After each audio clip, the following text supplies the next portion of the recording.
Hey there, everybody. Robert Taylor with Wonderscape Creations. So the next things we're going to be going over are these four setups right here. So we have max child asset depth and child input points rate multiplier. These two are the global settings for this right here. I've opened up a biome. We'll be going over this much later, but you see here child assets. The reason this is here is so that we can limit how many children are within the children. Because a child asset is simply what we see here, which means it will also have a child asset option right here. So with it set to 2, that means that this child asset will populate. And if it has a child asset, it will populate. But if that child asset has a child asset, it will not populate.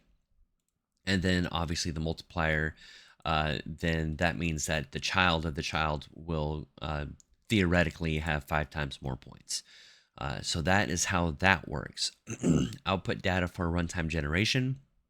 You just check mark that, and then all of your runtime biome information that you have will be able to utilize the non-runtime information. Lastly, water level. So for this one, the water level is very low. That is where the water level starts.